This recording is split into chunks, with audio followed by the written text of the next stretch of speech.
जिस लड़की का पति का कत्ल हो जाए और वो लड़की बहुत दिन से गायब हो, उसका शादी का महज 5 से 6 दिन हुआ हो, तो लोग जो भी यह कहानी को सुने। पति को तो खैर मार दिया गया था, लेकिन जो पत्नी थी वह कई दिन से गायब थी। और जिन जिन लोगों तक यह न्यूज़ पहुंचा, वो सारे लोग पत्नी को जिंदा वापसी होने का प्रार्थना कर रहे थे भगवान से।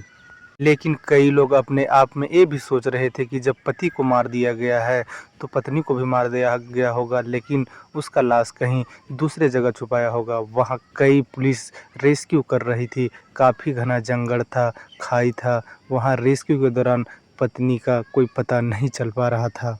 अचानक एक दिन लवारिस हालत में उसके पत्नी एक ढाबे पे मिलती है।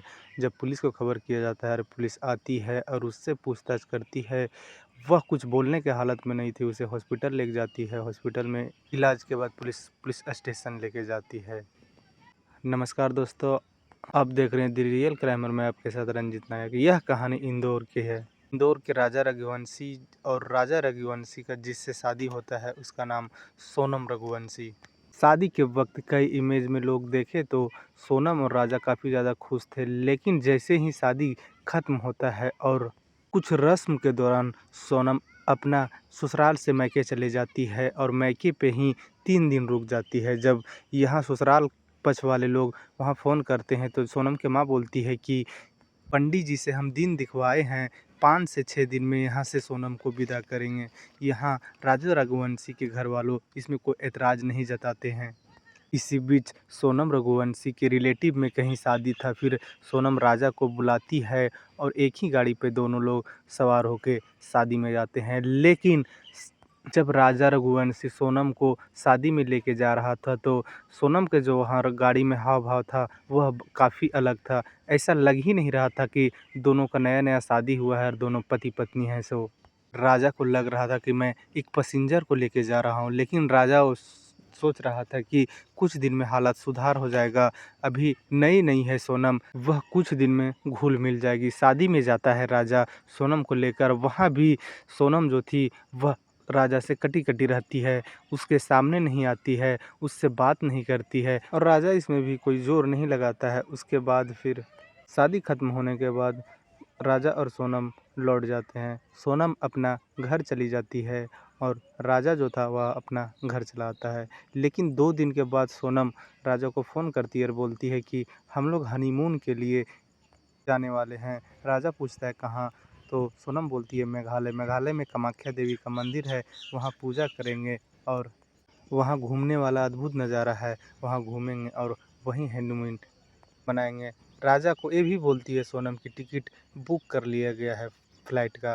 राजा मना नहीं कर पाता है और 2 दिन के बाद ही राजा को सोनम के साथ निकलना था। राजा अपना घर पे बोलता है, उसकी माँ को भी आश्चर्य लगता है, लेकिन अब टिकट हो चुका था, इस वजह से माँ भी मना नहीं कर पाती है। लेकिन सोनम जो राजा को फ़ोन करके दोबारा बोलती है कि जो तुम गहने तुमको शादी में मिला है और पहले से भी है, वो सारा पहन के चलना, इसलिए तुम गहने में काफ़ी ज़्यादा अच्छे लगते हो।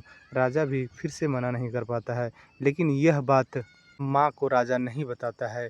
लेकिन जब एयरपोर्ट पे जाता है और वहाँ एक फ़ोटो खींच कर अपने घर वाले व्हाट्सएप पे फ़ोटो को डालता है तो माँ गुस्से हो जाती है, बोलती है कि तुम्हें क्या ज़रूरत था ये सब चेन और अंगूठी पहन के जाने का।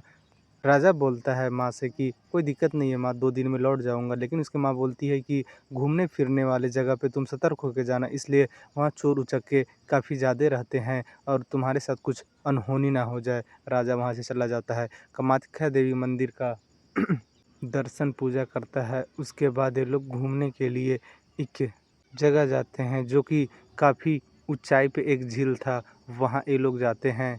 और वहाँ से जब उतर रहे थे तभी जो सब सोनम थी वह कुछ लोग को बुलाई हुई थी और उतरने के ही वक्त राजा से सोनम पीछे हो जाती है और जो बुलाई हुई थी लड़के लोग को, वो लड़के राजा के पास जाते हैं और उसके पीछे से वार करते हैं, आगे से वार करते हैं और खाई में धकेल देते हैं, जिस वजह से राजा का वहीं मौत हो जाता है।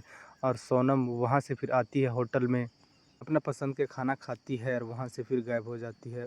और जब फ़ोन नहीं लगता है घर वालों के सोनम के पास और राजा के पास, तब राजा और सोनम का एक-एक भाई दोनों मेघालय आते हैं और अपना भाई और अपना बहन को ढूँढने लगते हैं पुलिस के माध्यम से। तभी पता चलता है कि नीचे खाई में एक लाश है जो कि डिकम्पोज़ है, वह पहचान लायक नहीं है। जब राजा के भाई वहाँ जाता है, राजा के हाथ को देखता है तो उसके हाथ पे राजा लिखा हुआ था। वह देखकर समझ जाता है कि यह मेरा भाई है। उसके बाद वो रोने लगता है। पुलिस उस बॉडी को कब्जे में लेती है, पोस्टमार्टम के लिए भेज देती है। इधर फिर सोनम के छानबीन खोजबीन होने लगता है, लेकिन सोनम का कोई पता नहीं चल पाता है। अचानक एक दिन सोनम एक ढाबा पर मिलती है। सोनम को जब पुलिस गिरफ्तार करती है, उससे पूछताछ करती है तो सोनम खुद से बोलती है कि हाँ, एक लड़का से प्यार किया करते थे, उससे शादी करना चाहते थे, लेकिन अपना घर वालों से बोलने के लिए डरते थे। और राजा मेरा हमसफ़र बनने लायक व्यक्ति नहीं था, जिस वजह से हमें ये सब करना पड़ा। और भी पुलिस अभी सोनम से पूछताछ कर रही है। सोनम के साथ देने वाला उसका एक प्रेमी और 3 और साथी होते हैं। 12 लोग को पुलिस गिरफ्तार कर ली है।